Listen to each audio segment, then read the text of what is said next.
الدنيا والآخرة ثم أصلي وأسلم على المبعوث رحمة للعالمين محمد بن عبد الله أفضل من صلى وصام وطاف بالبيت الحرام صلى الله عليه وعلى آله وصحبه وسلم تسليما كثيرا إلى يوم الدين. أما بعد، رضيت بالله ربا وبالإسلام دينا وبمحمد صلى الله عليه وسلم نبيا ورسولا. amatenda amalungi gatendebwa na Allah yekka, agataliimu bukendeevu. Yasaana Allah okubeera nga asinzibwa olubeerera. Tumusaba Allah assa okusaasira n'emirembe bidde eri Nabbi Muhammadin sallallahu alayhi wasallam, eyasinga abaddu bonna okutegeera Allah n'okusinza Allah. Tumusaba Allah amuseeko okusaasira kwe n'abantu b'ennyumba ye n'abo bonna abamugoberera okutuusiza ddala ku lunaku olwakhira. Naamira omwoyo gwange n'egyammwe okutya Allah subhanahu wa ta'ala, nga tukola emirimu emirungi eginaatusiimisa mu maaso ga Allah subhanahu wa ta'ala. Allah tumusabe nga olubeerera atuyambeko tuve mu bulamu buno obwensi nga tuli basiraamu. Abantu bangi tuwangaala ne tutuuka okuva mu nsi muno ng'obusiraamu tetubufunye, naye ng'amannya tugalina. Naye anaabeera ddala omusiraamu yo yayeekutte ku biragiro bya Allah n'enkola ya Nabbi Muhammadin sallallahu alayhi wasallam, etaliimu kuzuula mu ddiini. Obusiraamu bw'oluna lulunkana nnyo, buleme kubeera mu shiriki, buleme kubeera mu kuzuula mu ddiini, buleme kubeera mu ndabayo, wabula bubeere ala almanhaji as-sahih, ala al-assaasi as-sahih, bubeere n'omusingi ddala omutuufu, alkitaabu wassunna, ye Qur'ani n'enjigiriza za Nabbi Muhammad sallallahu alayhi wasallam. Tuli mu mwezi gwa Shaaban nga tubuzaayo nnaku mbale okuyingira omwezi ogwa Ramadan. Omwezi guno ogwa Shaaban abaddu bangi tugugayaaliriramu nnyo, so nga Shaaban ono wakweddaabulula, kwezza bujja, kuzimba mitima gyaffe n'emibiri gyaffe, n'okuzimba enkolagana ddala ennywevu wakati waffe ne Allah, ng'okuyitiriza okwenenya, okukoleramu emirimu emirungi, osobole okutuuka mu Ramadaani ng'omaze okutukula, kubanga amazambi gakosa emibiri gyaffe ne tunafuwa. Oba olaba nga Ramadaani eyingidde n'asaalako era akabbiri n'ataddayo kusaala olubeerera. Bw'olaba nga Ramadaani eyingidde nga tasobola kumalako jjuzu, kubanga amazambi bwe tutageenenya naddala wano we tuli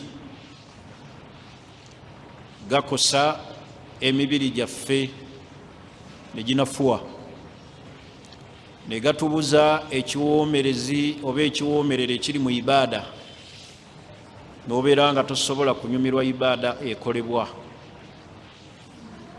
nga ne Qur'ani tosobola giwuliriza. Era bw'osanga mu Ramadan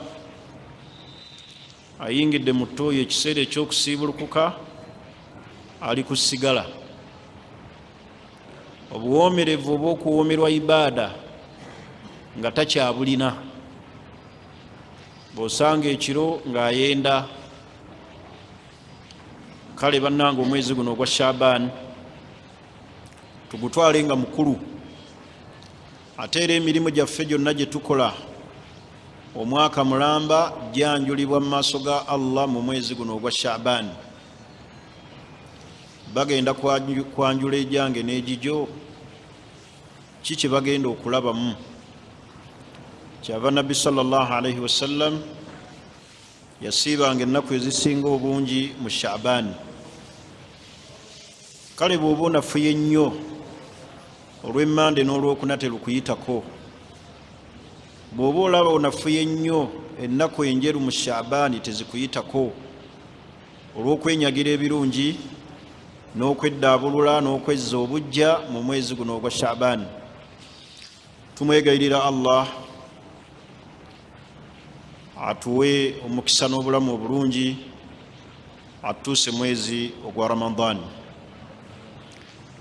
Ebigambo byange ebyo nga mbimaliriza, tuli ku kitundu ekisembayo olwaleero ekikwatagana ku ntaana, oba ebijja oba limbo, makulu we tuziikibwa. Omuntu asobola okubeera nga aziikiddwa ku bijja by'abeewaabwe, basobola omuziika mu limbo ey'obusiraamu, asobola okuziikibwa wonna waaba aziikiddwa. Thumma amaatahu fa akbara, omuntu Allah bw'amala omujjulula, Allah yatulagira abeere nga aziikibwa nga mumuli ekitiibwa ky'omufu era eky'omuntu mu kubeera nga aziikibwa. Okwawukanako ebisolo, kifa ne kivundirawo ku kkubo, kifa ne bakirekaawo, naye omuntu walakad karramna bani Adam, Allah yawa ekitiibwa omwana Adamu, ne bw'aba afudde aweebwa ekitiibwa kye mu kumuziika. Tuzze twogera amateeka amangi agakwatagana ku bikwatagana ku ntaana. Tulina okukikakasa nga twetegekera entaana, si kugyogerako bwogezi, wabula tubeere nga tugyetegekera. Tukimanye nti al-qabr, kye bayita kaburi, sanduukul amal, olina okugiyingiramu ng'olina emirimu. Togenda gibeeramu mirembe okuggyako nga wakola emirimu emituufu, kubanga awo teriyo amanyi kiseera tugenda kuvaawo, ne nabbi tamanyi, ne bamalayika abali ku lusegere lwa Allah tebamanyi tugenda kuva ddi awo. Ekyo Allah yakikola ki? Ekyesigalize. Naye osanga abaddu nga bagenze mu kuziika ne babanga abagenze mu mbaga, n'osanga abaddu nga baziika munnaabwe nga bakifudde kivulu, ne basiikula fitina ez'obusiraamu mu bidaala, ne bagoba abazze okusaasira ku mufu n'okumusaalira, ne babalemesa okumusaalira olw'ebyobufuzi ne fitina ez'obuki ez'obusiraamu. Bwe vva wano genda oyo ne bamugoba. So nga kyali badde okufa al ibra, omuntu okubaako ne kyeyebuulirira nti nange enkya munnange kyali kyafuuse olwaleero, enkya kye ngenda okufuuka. Essente zino ze tulina era abantu ze balina ze bakozesa Allah z'abaaziseemu akaseera zireme kubajja ku mateeka ga Allah. Kolerera ekinnya, kolerera entaana, kolerera ekigenda okukusiimisa mu maaso ga Allah. Amalala g'ensi eno n'ag'essente gajjeemu, kubanga tolina kyoli. Karuuna yalina ssente, Allah n'amunyumya nako, ng'ate Allah ye yazimuwa. Zaamugasa? Akyazirina? Enkomerero ye yali ki? gwe Allah kyatasobola kufuula. Bulaba omuntu Allah buli wamuwa ssente n'amulekera ebintu bisatu aba yesiimye era weebazanga Allah. Ekisookera ddala Allah kwe kulekera eddiini n'otajooga mateeka ga Allah. Abantu Allah abamu abawa ssente eddiini nebagendako ne bajooga amateeka ga Allah ne beeyisanga we baagala. Ekyokubiri, empisa. Allah buli wakuwa ssente n'osigaza empisa, ebigambo byoyogera n'abantu nga toduula, nga tojerega, nga tokkakkanya muntu, weebazanga Allah. Kubanga abantu bangi essente zibakyusa,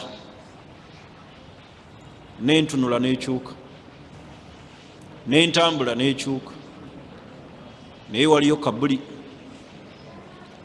Ekyokusatu, Katonda bw'akikuwanga ng'olina ssente n'omanya wa w'oteekeddwa ziteeka, n'omanya ssente yange nina gikola mu kino ekigenda okungasa. N'ozimba emizikiti, n'oyamba abanaku, n'oyamba bamulekwa, n'owa zaka, n'osaddaaka. Bameka ebyo ebisatu ebyo ababirina? Ate nga emmaali erina obuzibu ku akhira. Mu buzibu bwayo egenda kukubuuzibwako ate ekulwise mu bbaliro. Kati buli yenna Allah gwaziwadde kendeeza amaki amalala, tolina kyoli. Bano abantu oluusi be mujerega be bagenda okukunaaza, bakusitule ku migongo, ku bibegabega bakutwala bagambe leeta mayiti. Awo si ssente zo. Ati n'olw'ensonga eyo twetegekere okufa, tuleme kusuubira nti obulamu bwe tulimu buno Allah atwazise ku ssente nti tuli ba kiki? Tuli ba kitalo, tetulina bwa kitalo bwe tuli. Kale baganda banfe okwetegekera kabuli. Lwaleero njagala twogere ku kitundu ekisembayo kabuli. Abaffe, omuntu bw'ajja n'alambula abantu abali mu ntaana ng'azze okubawa salaamu, azze okulambula omuntu ali mu ntaana, bamumanya. Oli n'amanya nti gundi yazze n'annambula? Oba ntegerekese? Senga ogenda eri abafu nongaka ngende ntolere ku bafu salaamu enkoowe wano, oba obaddeeyo mu kyalo ewammwe nogaka ngende ntolere ku bafu baffe salaamu. Abafu omufu oyo akumanya n'ategeera nti ono mutebi.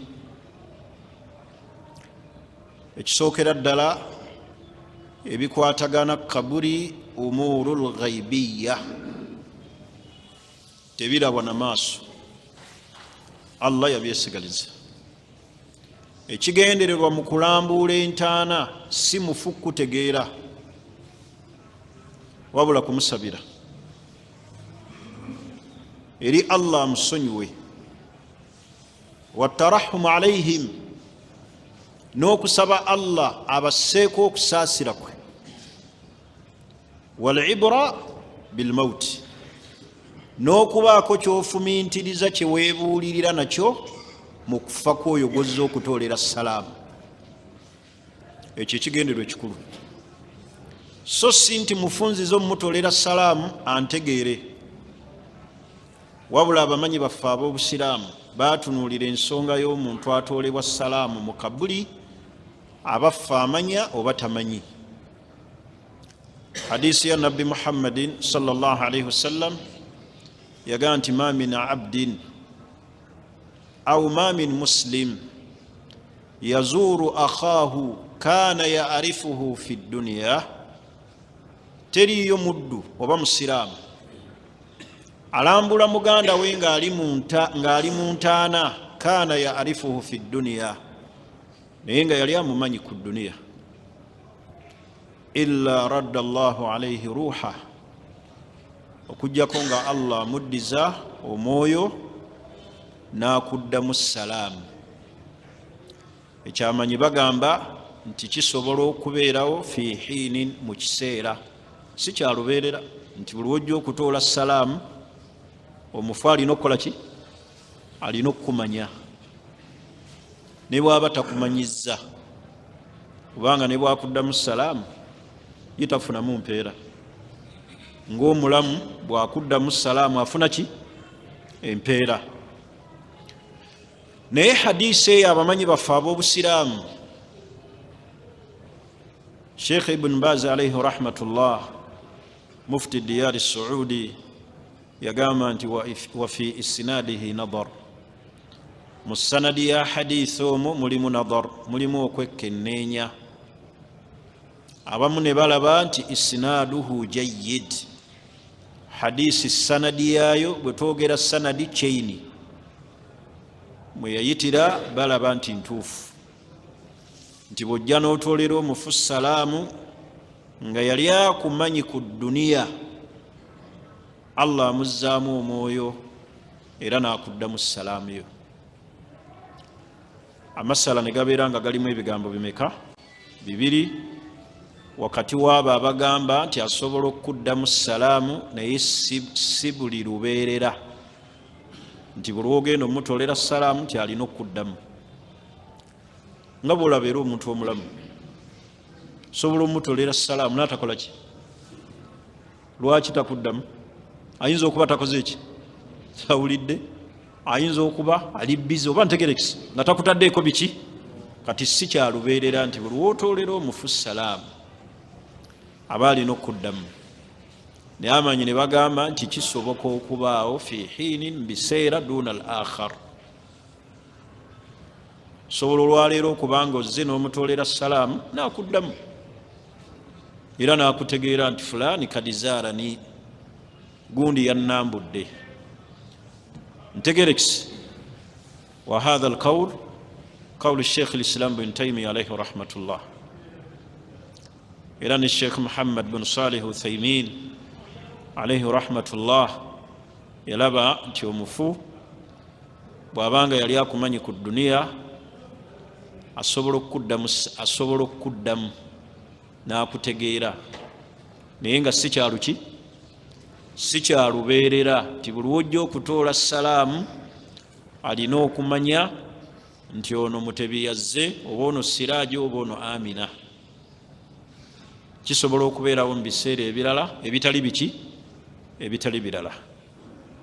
Kubanga abamanyi hadiisi eyo baginnyonnyola ne bagiteekulamu emiteeko, era ekyo si kyekibeera ekigenderwa ky'omuntu azze okulambula entaana nti kaŋŋende mmutoolera essalaamu antegeere, kubanga ne bw'anaakutegeera mal faida. Era tojja kutegeera nti akoze ki? Naye ate okusaba kumutuukako. Allah musaasire, musonyiwe, mugaziize entaana, ebyo bimutuukako kimugasa, aganyulwa n'edduwa z'abalamu. Ntegerekisi, kubanga ebigasa omufu ng'amaze okufa biri bibiri. Ekisookera ddala ma tasabbaba fi hayatihi, ye kennyini kye yeekolera nga mulamu. Bannange tukole nga tukyali balamu, tusaale nnyo, tusome nnyo Kulaani, tuyunge nnyo eŋŋanda, tusituke nnyo ekiro, tuwe zaka, tusaddaake, tweyise bulungi eri abazadde baffe. Almayit yantafiu, omufu aganyulwa nnyo ng'amaze okufa. Kullu ma tasabbaba fi hayati, buli kyonna kye yeekolera mu bulamu. Olinda kyokkola ebirungi ng'okyali mulamu, kubanga omuntu bw'amala okufa taddayo kusaala. Era bino bye muddira ne muleeta ebbinika ne muteeraawo nti muzeeyi afuna wuzu, ne musanga nga amazzi tegaliimu, mumuliko majinni. Ago maki? Majinni ge gabasumbuwa. kati omufu aganyulwa nnyo ma tasabbaba fi hayatihi, kyeyeekolera mu bulamu. Bannange tufube tukole nga tukyali balamu. Abantu bagenda ne bagamba ebintu bino ebyeddiini, baneefaayo okolerera obulamu nga tonnakaddiwa. Ono omulaba nga ataddemu amaanyi, n'ayiikula enjuki, n'agenda e Congo, n'agenda e Kenya, n'agenda e Japan, akolerera obuki? Naye ne bakugamba nti kolerera obulamu bwa kabbuli nga gwe kennyini ofaayo ku mirimu gyo n'ogayaala. Ekyokubiri ekigasa omufu, du'aau ikhwanihi almu'minin, ze dduwa z'abaganda babakkiriza ze bamusabira. Ze dduwa z'abaganda be abakkiriza ze bamusabira. Tuli fenna yaquluna rabbana ighfir lana wa li ikhwanina alladhina sabaquna bil iman wala taj'al fi qulubina ghilla lil ladhina amanu rabbana innaka raufur rahim. Edduwa ezo zetusabira abafu nga tuli mu swala zaffe, ne tubasaddaakira, ne tubakolera ebirungi, ebyo bigasa omufu. Enjogera edduwa saagala munfune bubi, soogera zino ez'ebidaala. Soogera ez'ebiki? Njogera edduwa ng'omuntu atudde mukhlisan, naddala yeeyawudde, n'asabira muganda we yafa oba maama we, n'awanika emikono ekiro mu salatu layli, oba ali mu swala, fayad'u lahu, n'amusabira, fayad'u ilayhi, n'amukola ki? N'abeera nga amusabira. So si zino zenjogerako ez'okuŋŋaanya abantu, ezo si zentegeeza. Tuli fenna ebyo bigasa omuki? Kati n'olw'ensonga eyo omufu okuba nti akutegedde takutegedde si kyekiki? Si kyekikulu. Naye nga hadisi bweri, ma min muslim, teriyo musiraamu yazuru akhaahu, alambuula muganda we, kaana yaarifuhu fi dduniya, nga yali amumanyi ku nsi, n'amutolera salaamu okujjako nga Allah amuzzaamu omwoyo, fayaruddu alayhi salaamu, naye n'akola ki? N'akuddamu. Hadisi mbagambye sanadi yaayo abamanyi abamu balaba nti isnaaduhu jayyid, abamu ne balaba nti isnaaduhu fiihi nadar, wallahu alam. Ensonga ey'okubiri, omuntu agenze okulambuula kabbuli, biki byateekeddwa okukola? Kisookera ddala okutwolera omufu oyo salaamu, oba abafu abo salaamu, assalaamu alaikum ahla ddiyaari min almu'minina walmuslimin, min almu'minina walmuslimin. Tuli fenna bw'amala okubatolera salaamu abakkiriza abasiraamu n'abatolera salaamu, kiki ekimukakatako? Ebyo twabyogera n'edduwa ne tujogera omuntu gy'atoola ng'agenza okulambula entaana. Wabula waliwo ensonga ey'okugyamu engatto. Abamu balaba nti engatto, abalaba so si ndaba y'obusiraamu. Abamu balaba ate bw'ogenda n'olambula abafu n'ogyamu engatto, obanga agulumizza gubanga omuzikiti. Eno njigiriza ya Nabbi Muhammad. Manyi baga nti idha dakhalaha as-sunna fi haqqi man dakhala al-makbara, sunna ku muntu yenna ayingira mu ntaana, an yakhla'ana alayhi, ajjemu engatto. Idha dakhalaha, senga ayingira mulimbo, ajjemu eki? Ekyo kyekiri mu sunna. Okujjako senga ayingira eri entaana ezo, ng'entaana ezo zirimu amaggwa, zirimu eccupa, au fi shamsi har, obanga obudde bwazze okulambuliramu abafu kasana kookya perekecha nga omusana gumukosa ebiki ebigere ekitali ekyo assunna ayakhla'ana alayhi azze okulambula abafu entaana ajjemu engatto naye wabeerawo obuzibu bwe baziika abantu waliwo ebiti waliwo ebicupa mulimu amaggwa bwozisigalamu la ba'sa bidhalik qala ibnu kudama fi lmugni ibnu kudama min ulamai lhanabila mu kitabo kyekiyitibwa muguni yagamba nti wayakhla'u ni'al omuntu ajjamu engatto idha dakhala almakabir bwayingira mulimbo wa hadha mustahabbu ekyo kyagalibwa olwa hadisi ya Bashir bunu al-Khasasiya Nabbi sallallahu alayhi wasallam yamulaba nga atambula wakati wa kabuli ng'ayambadde engatto eyitibwa sibutiya tuli fena Nabbi Muhammad sallallahu alayhi wasallam aga nti ya sahiba sibutiya owange gwe ayambadde engatto ya sibutiya alk sibutiyatika engatto zezo zijjemu bimaana akhli zisuule fanadhara arrajul falamma ra'a rasulullah musajja bwe yamala okuwulira eddoboozi nga gwalaba yembaka wani wa Allah khala'ahuma yazikola ki farama bihima era nazikasuka kyo kyali kiragiro kyani makulu nabbi yamulengera nga atambula wakati mu bafu oba mulimbo namugaa nti ya sahiba sibutiya wange gwe ayambadde engatto eya sibutiya kigambibwa nti engatto eyo mu kiseera ekyo eyali ey'ebbeeyi manyi engatto zigenda zisikirangana waliwo ekiseera nga okwambala ku maraki mwajambalako mmwe muli baana bato bambi bano bamuzeeyi bamanyizi engatto zebayita zimaraki ezo zaali ez'eddiba gatto eyo yalinga y'amaanyi nga temala gambalibwa muntu mugitegedde mumanyi zino ezagundi gambutusi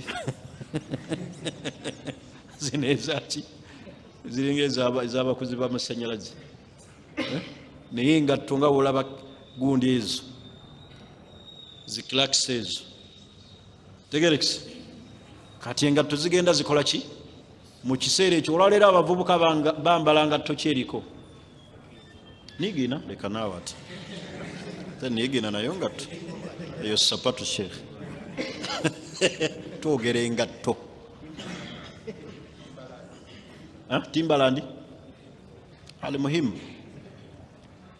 oba kyonna kale ali muhimu nti engatto ebeera eriko omuntu bw'ajambala emuleetera amaki amalala amasappe very good amaki naye eraba nga yakola ki kaakati nabbi sallallahu alayhi wasallama amulengera ng'atambula mu kabuli enjogera mu kabuli si munda makulu mulimbo namugaa nti ya sahibu sibutiyataini owange gwe nannyini sibutiyataini ezebbiri alki sibutiyataik zijjemu fanadhara arrajul sajja agenda okulaba nti amugamba yani kyobulaba nabbi agamba falamma arafa rasulullahi sallallahu alayhi wasallam khala'ahuma bwe yamala okumanya nti amugamba ye nabbi fakhala'ahuma farama bihima nazijjamu nazikasuka tunulira abantu bwe baali bawulira nabbi nazijjamu nazikasuka nabbi amukoze eki awamanyi bajjawo ekiraga nti omuntu bw'aba agenza okulambula entaana ajjamu eki n'atambuza ebiki ebigere n'abatolera salaamu kyekiri sunna naye omuntu agenda n'ateeka mugambutusi ayambadde engatto ze wuyaze oluusi nga ogyemu engatto kikuyamba okufiiringa banno kyebakola ki kyebaliko naye bw'osigala ne bino ebijoobeera amasappego oyambadde engatto olingatto ezo ezebbeeyi ezibeera ne redi wansi muzitegedde genda ogigule $89 gyambalemu ojja kuwulira nga oyambalidde eddala engatto ntegerekisi kaakati oli bwagibeera nayo ayinza obutafiiri nga kimukoze eki kimuleesi kiringa bwolaba omuntu bw'aba alinnya olusozi bamugamba kukola ki edduwa y'okulinnya olusozi dduwa ki muntu bw'alinnya olusozi agamba ki Allahu akbar agamba atya Allahu akbar lwaki agamba Allahu akbar aleme kulowooza nti olusozi luno obunene bwalwo kyekisembayo aleme kubanga oluusi atuuse waggulu alabe ngaekyaki ekirala wabula afiiringe nti ali small Allah ye munene yasinga bino n'okubeera kwange waggulu Allah akbar ye muki kyova olaba balagira bano baseeka abavuga emmotoka bamutebi bw'oyita ku muntu ng'atambuza bigere gwali mu mmotoka gw'omuwaaki wejjemu kino ekyokwerengera nti oli luddawa oli waggulu gwali mu mmotoka gwotoolera ono atambuza ebigere salaamu naye ate raba basajja battu ffe tutoolera abali mu mmotoka haji Allahu akbar oba ntegerekisi naye ng'ali mu mmotoka okumugjamu ekyamasappe okwewulira atoolera ali ku bigere owa booda ng'oyita ku muntu mugezi salaamu alaikum oleme kulowooza nti okunyoolako okwo oli wa kiki oli wa kitalo ono ali ku bigere mutoolere salaamu kyobula abagamba ow'emmotoka atoolere ow'ebiki ow'ebigere oleme kukifiiringa muli nti oli wa kitalo akati n'omuntu bw'aba alinnya olusozi assunna okuga nti Allahu akbar Allah munene okusinga olusozi okusinga nze ali waggulu kuba omuntu buli wabeera waggulu alabanga waaki etulaba abantu abali mu kalina agenda n'alinnya eyo ku kalina n'alengera nga abali wansi obuntuntu n'agiraba ati n'alaba oba alowooza bagenda muziika mu bbanga alaba obuntuntu alabanga obusubi kyobulaba obusiraamu bugamba butya bw'oba ozimba kalina mu nsi ezigoberera shariya bazimba ennyumba nga ziri ku leva etya ono aleme kulingiza oli niraba abantu wetuzimba kalina nga mulirwanaawo teyeesobola n'omulengera mu kawompo ali wansi mu kayumba ke n'ekiyigo kiri mu luggya omukyala bw'ayingira bwe yeesibye leesu bw'omutunuulira noga bajja kuvaawo bokka bajja kulemererwa abatali muno ddiini abafukira n'obafukira naye obusiraamu bugamba kuzimba nyumba nga zikola ki kiregeeze no tetunula mu ki zonna zikola ki oba ntegerekeka kiringa era bw'olaba abawuulu tebasula na bafumbo ku mizigo gimu abawuulu balina kuba ku street nga yaabwe ng'ennyumba zaabwe oba ntegerekisa emizigo gyawo nga gyaba ki bawuulu bokka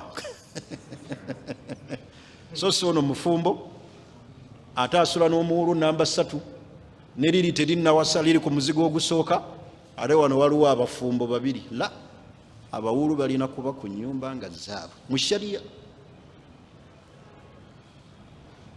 era otuuka mu nsi ezimu nga tebakukkiriza muwuulu kupangisa na nnyumba kati bw'ogenda e Yemeni tebakkiriza muwuulu kwepangisiriza ng'ojja otya n'opangisa nti osula katwe katolina mukyala ogisulamu ojagaza ki omala kubanga oli muki mufumbo ago gonna mateeka ga buki ga busiraamu. Ndowooza Saddaamu tonawasi olina abaana bameka nga wakeera mashallah kati bulijjo omanyi nti olina bambi nadde nfunye n'omuwala awo nga njagala kutokota omutwale bambi olina kati kutadde kaakati tuli ku nsonga egamba nti omuntu bw'aba atambula ng'azze kulambula baki bafu ntegerekisi ajjamu eki ajjamu engatto kyekiri sunna obutaleeta malala ku bafu kubanga ekikuleese kuba otwolayo salaamu. Ensonga endala eyo ndowooza etegerekese bulungi. Ensonga endala ey'abakyala okulambuula entaana. Abafu omukyala akkirizibwa okulambuula entaana oba nedda? هذه المسألة مختلف بين أهل العلم. abamanyi b'obusiraamu baagaawukanamu ebigambo bisatu. Ekigambo ekisookera ddala al-man'u mutlaqa, be bamanyi abaagaanira ddala omukyala obutalambuula ntaana. وهذا هو مذهب الحنابلة. era nga ge madhhabu ag'abahanabira era nga kyekigambo kya Imaamu Ahmad ti omukyala talambula ki ntaana wa alayhi alfatwa allujna addaima era nga kyekiriko fatwa y'abamanyi ab'e Makka abaalaba nti Nabbi Muhammad sallallahu alayhi wasallam yagaa nti la'ana Allah yakolimira Allah zuwaratul kuburi minan nisa, abakyala abalambula ki entaana. Alqawlu thani, ekigambo ekyokubiri aljawaazu mutlaqa, abakkiriza omukyala okulambuula entaana olwa hadisi gye beesembesa, hadisi ya Ummu Atiya, kuntu nahaytukum ani ziyaratul kuburi, nali nabagaana okulambula ki entaana, ala fazuruha, naye kati muzirambuule, fa innaha tudhakkirukum al-akhirah, banga bwe mulambula abafu babajjukiza enkomerero ne mwebuulirira.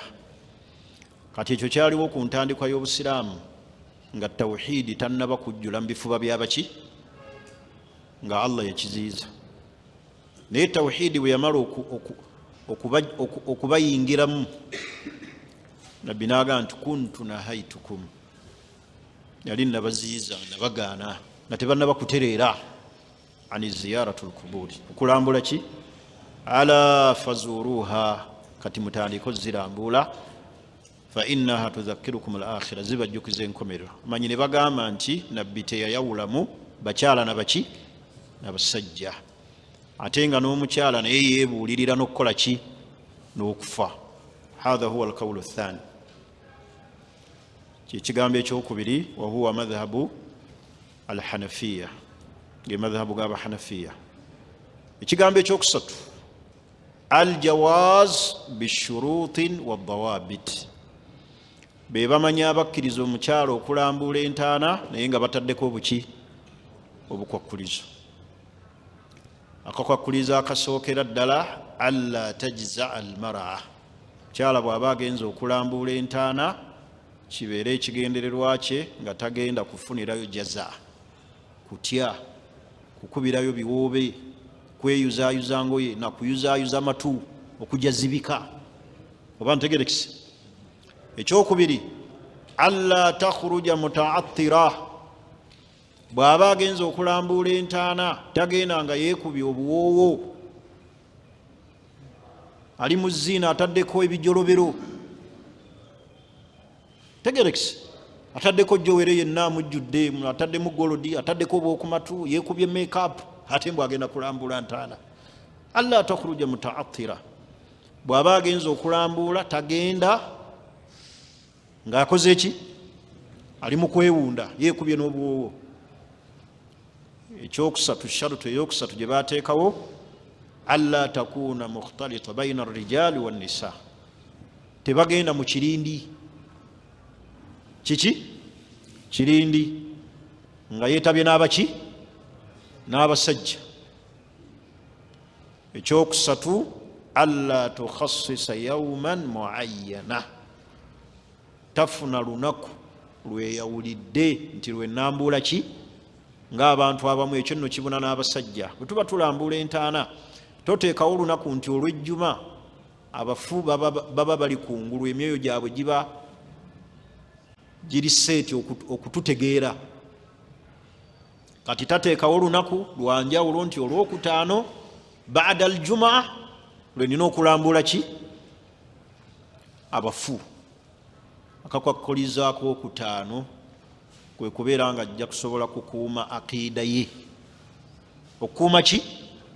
nga talina kigendererwa kirala mu bafu kimututte. muzimu gw'omusajja ono gujja nnyo, angende ngusitoopinge, n'agenda ku ntaana n'asuulako kannika ke oba akaleega, asiba omuki? asiba omuzimu. ekisembayo sharutu esembayo tuli fenna, alla takuuna, omukyala ateekeddwa okubeera ng'agenza okulambula entaana, alla takuuna ziyaratuha bikathira, nga takisussa. lwe luganda lwenyinza okukozesa olwemutegeera. takikola ki? amakulu si kyaki? si kyalubeerera, si kya buli kiseera. kubanga abamanyi bagamba nti hadisi egamba nti laana Allah zuwaratu, Allah yakolimira zuwaratu ay abo abagirambuula mu bungi. nga makulu bakola ki? bebo Allah be yakolimira. naye bwe kiba kyalumu la baasa bidhalika. era ne beekwasa nti nabbi Muhammad yalengera Aisha ng'ava okulambula entaana ya muganda we Abdurrahman, n'amugamba ovaawa? n'amugamba nti nva kulambula ntaana ya muganda wange. n'amugamba bw'obanga ogenze soma edduwa bweti. nabbi n'amuyigiriza, nekiraga nti nabbi teyamukola ki?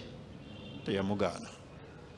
kale almuhimu, mu bigambo byonna ebyabamanyi, amanyi balaba nti ekigambo ekyo kyensembezaayo ekyokusatu akrab, kyekisemberedde amaki? amazima, bw'ogoberera obukwakkulizo obwo ku mukyala. wabula fatwa y'abamanyi b'e Makka, Saudi Arabia, tebakkiriza mukyala kulambula ki? ntaana. era kyova olaba tebabakkiriza na kutuuka kabuli ya nabbi kugitoolera ki? kutoola salaamu, kubanga ge madhhabu gaabwe bwe batyo amasaala we bagalambulula. kyekigambo kye nakoze ki? kye nasoose okunnyonnyola. almuhimu, bw'owulira seeka ng'asomesa kino yeeba endaba ye, aba yagenda n'ebigambo ku bigambo byabaki? ebyabamanyi nga bwe mbinnyonnyodde. oba ntegerekise? n'olw'ensonga eyo, zezo ensonga ezikwatagana ku kulambuula entaana. ensonga esembayo ey'okuna ku bikwatagana ku kulambuula entaana, nja kugiddiŋŋana nnyo ey'okulima ebijja. mu busiraamu, si mu nnono, mu busiraamu. neewunya nnyo abantu abatulumba ab'ennono, ate nga ffe twogerera buki? bwe ŋŋamba mu busiraamu mba ntegeeza enjigiriza ya nabbi Muhammad, so mba sitegeeza nkola ya nnono y'abakika. kati obusiraamu teriiyo mukolo mutongole nga gwa ddiini, nga gwa busiraamu, nga gwa kulima bijja. nti abazzukulu, abeebule n'abeebweya tulina omukolo abajjwa ogw'okulima ebijja, ne tuyisa n'ebirango. era atajje tatunenyanga. abamu babatanza n'obatanza kubanga tazze mu kulima biki? bijja. abamu batuuka n'obaga tujja bazaalukuka obutajja kulima bijja. temutwekwasa nti tuba tutteko emikisa. ekyo tekiriiyo mu busiraamu. ekyo mu busiraamu tekikola ki? teriiyo mukolo mutongole n'omuntu omu alima ebijja. kati ebyenkoowe buli aziikayo yabirima. Ani abirima? Bakozi. Omukozi asobola okulima n'okuwa omuntu yenna ssente naga tulimira awo tulongoosezekaawo anyone ne bwaba mu famire oyo asulayo asobola obbirima, so si nti gulina kuba muki mukolo mutongole ne baguteekako n'obukwakulizo. Osanga abamu abataliimu tawhidi bazze kulima bijja bwe bazizika abafu eki eddagala, bwe batwala ettaka, bwe bayoola omuddo. Kati obusiraamu bwateekawo ensomesa ey'okukuuma akiida z'abaki, akiida z'abantu, ng'abantu bangi basuula akiida mu kulima ebijja. Ne boolabanga abantu boolaba abasiraamu batabuka nga batuuse ku bijja, n'ayambula essaati ne bagifuula embeera eri awo entongole, omukolo omulala ennyo. N'abaana bato abatasobola kulima ne babaleeta bakooleko bafune ku muddo. Abatasobola kukwata nkumbi mukwateeko mufune mugire. Ne bamala ne batuula wali mu muti ne bafumba ekijjulo ne balya. Ogwo omukolo mu busiraamu tetugulinaayo. Naye mu byobuwanga byammwe bannabyabuwangwa gulabika gukola ki? Naye nze njogerera ddiini gye nasoma gye ntegeera. Ebyobuwangwa sibitegeera, sibimanyi. Nze njogerera ki? Naye ogenda okulaba oli ng'ate akulumba, ng'ate oluusi nti disitikazi. Kati neweewuunya omuntu oyo baayita batya okumuwa obwa disitikazi? Asobola n'okwonoona akiida z'abantu. Disitikazi nga yagamba kirina okuba bwe kityo.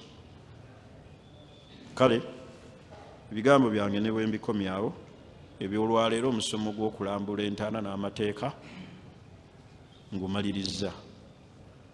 Kuliwo nga lwalina ekibuuzo kyabuuza, naye nga temunnaba kubuuza, omulanga guno nja gukubira baganda baffe abatwala abantu e Makka nti omuzannyo guyitiridde nnyo ku Kaaba. Omuzannyo guyitiridde nnyo ku Kaaba ogw'abantu betutwala e Makka. Nina ka vidiyo abantu batuuse n'okuwandiika obupapula obw'abantu nga bateekako amannya g'abantu abatali basiraamu, n'akawanika ku Kaaba bw'ati liita. Waliwo akatambudde awo ng'oli yawandiisa akapapula kaliko Bobi Wine ne Kamiliyoni. Ati abo otwala baki ku Kaaba? Era ekyakututte ku Kaaba kiki? Bwe njagala okukubiriza abantu abatwala abantu e Makka, abalamazi be mutwala mufeeyo nnyo ekikulu bakuume eddiini yaabwe, bakole ekibatutte. Akavidiyo nkalina oli awandiiseeko erinnya lya Liita, ali ku Kaaba nakawanise. Ne bw'oba oyagala omuntu oyo asiramuke bakugamba olina kuwanika akapapula. Ne bw'oba oyagala Bobi Wine abeere kyabeera olina kutwala linnya lye ku Kaaba. Naye abantu abalamazi bakwata ssente olwaleero bakifudde kya muzannyo fujjo. Wallahi Kaaba abantu bagimazeemu valyo, bagimazeemu ki? Bantu bagenda muzannyo zino oli afuna miliyoni 5 7 agenze. Kuba kati abantu abasinga obungi batwala, buli afunamu gwasobola okutwala nga amutwala. Amanyi byamanyi n'ebyatamanyi ye kasita abatwala ku Kaaba. Naye mmwe abatwala abantu mubeere nnyo kiini ku bantu be mututte, mubayigirize ebyonoona era ebitasaana. Ye tosobola kuddira kapapula k'erinnya ly'omuntu si musiraamu n'okawanika ate n'oteekamu kamera ekakwate Riita, Ruthi, Bobi Wine, Kamiliyoni. Kyo kiba kisusse bwe kyalibadde kikoma. Guguba gufuuse muki? Muzannyo eri ibaada. Waliyatawafu bilbaiti latiq. Laba Allah bwatu waliyatawafu bilbaiti latiq. Bantu bajje beetoolola ennyumba eno nga bafumiitiriza ku tawhiidi ku kwawula Allah. Falyabudu rabba hadha albayt, basinze omulezi w'ennyumba eno. era tugenda okulaba abagendayo bagufudde kiki kintu kya muzannyo. Kale ekyo omulango ogwo ngukubiridde baganda bange abatwala abantu e Makka nti bafeeyo ku balamazi be batwala okubabuulira ebitakola ki ebitasaana kuki ku Kaaba. Kaaba eyo erina ebyafaayo ate erina amaanyi, esobola okukola omuntu ekintu kyonna kyatasobola kusuubira ku maanyi gaki maanyi gaayo. Tusome ebyafaayo by'Obusiraamu abaali bazze okubba al-Hajari al-Aswad, ejjinja eriddugavu, kiki ekyabatuukako? Tusome ebyafaayo ebyo. Tusome n'Abashiya nga baagadde okubba ejjinja eryo, kiki ekyabatuukako? Tuleme kukolerako bintu bitasaana. Era tusaba Allah atusonyiwe ensobi zetukola, ate era ne baganda baffe Allah abakole ki abalungamye. Tegerekisi. Kale bye bigambo byange ebyo. Ekisemberayo ddala twebaza abazadde abatuwadde abaana ku Salfa Iziramikidde and Boarding Primary School. Tukyabasaba mutwongere abaana bambi olw'obulungi bw'essomero lyaffe liri wali Mpigi Butambala Road, mutwongere abaana naye nga tubeebaza abatutaddemu obwesigwa ne mutuwa abaana bammwe. Saba Allah tusobozese abaana bammwe tubawe ekyo kye mutusuubiramu era babawe okumanya n'okutegeera. Kisemberayo ddala mbakubiriza tugenda mu mwezi gwa Ramadan, abalina obusobozi tugende e Makka tukole ku umra ya Ramadan ezitowa, tutambula bulijjo ne World Travel, the life changing journey. Mutambule ne World Travel, service ennungi, enkola ennungi e World Travel. Tugende nammwe e Makka kola umra. Tulina packages ez'enjawulo. Awamu n'abaagala okukola hijja omulyango muggule. Saba Allah tusobozese atutwale e Makka. Abatannaba kufuna busobozi saba Allah subhanahu wa ta'ala abo bawe.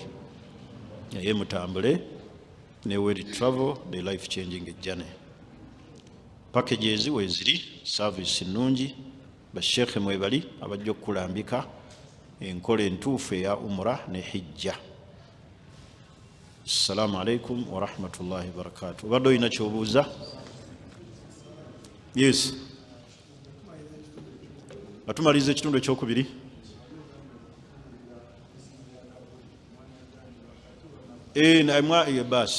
Basi webale. Ekirala Seka Hassan. Wa alaikum salam wa rahmatullah. Naam. Naam.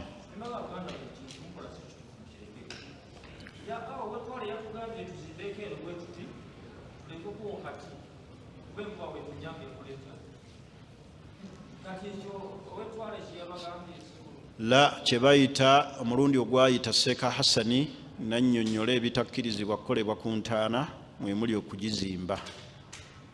Ne bw'ozimba bbali yahrum tekikkirizibwa. Ne bw'ogamba nti nzimbye ebbali ndese wakati. Wabula okuteekayo amayinja obuyinja ekyo tekigaanibwa. Naye kyebayita okuzimba kimanyikiddwa. Gwe kasita ojja nti nkola ki? Nzimba. Ne bw'ozimba ebbali amayinja ago genjogera n'ogazimba era oba ozimbye. Wabula gateebwewo ekigateesaawo kukola ki? Kukwata ki? Na kulamba nti wano entaana weekola ki? Weyita. Naye kyebayita okuzimba kaabe wattwale. Omuntu okuba ow'ettwale si bujulizi. Kaabe nze nga nze nkugambye tebuba bujulizi. Nina kubanga kyenkulagidde kikwatagana n'endaba yaani n'enjigiriza ya Nabbi Muhammad. Nereka nti Seeka yagambye, ow'ettwale yagambye. N'ab'ettwale nabo balina hawa nafsi, okwagala kwabwe okwaki? Okw'emitima. Ntegerekisi.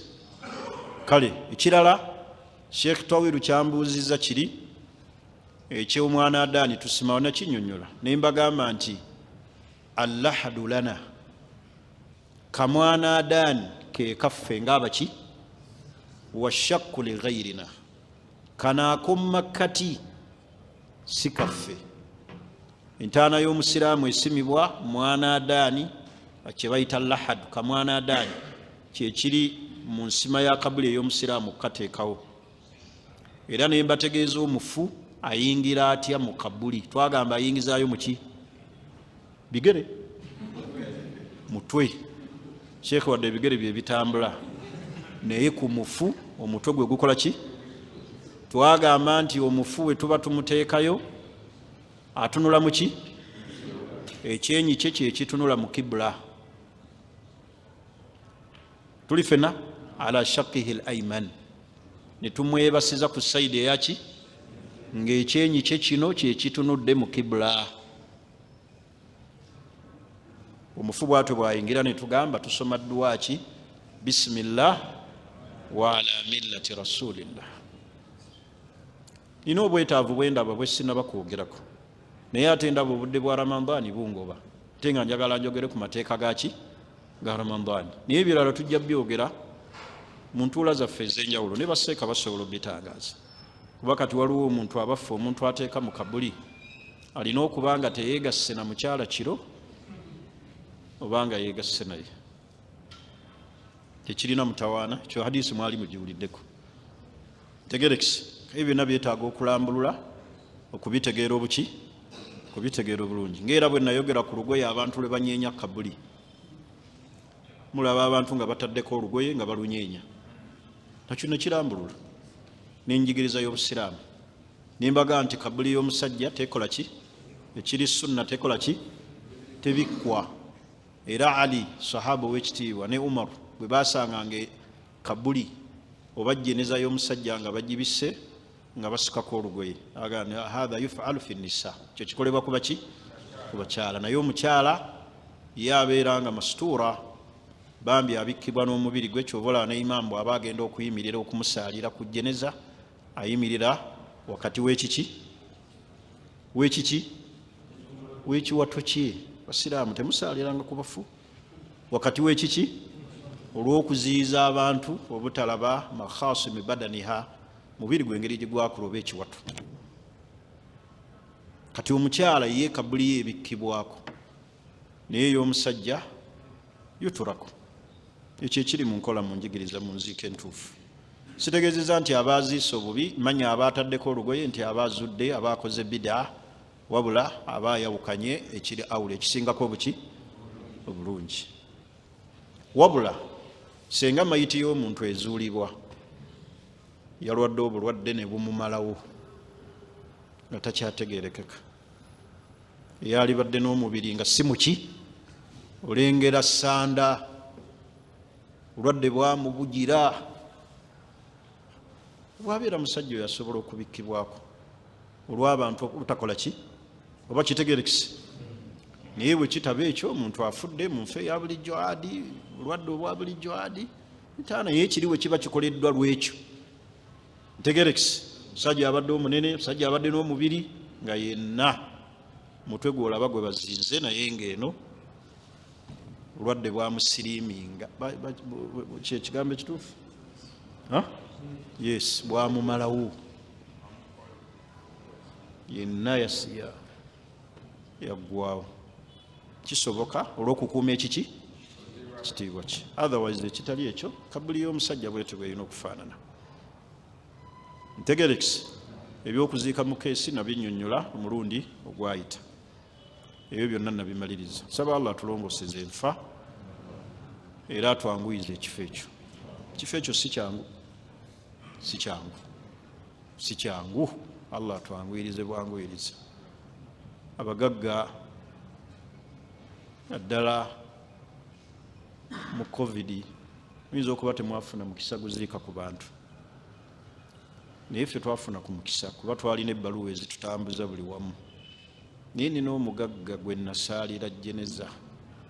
Allahu akbar.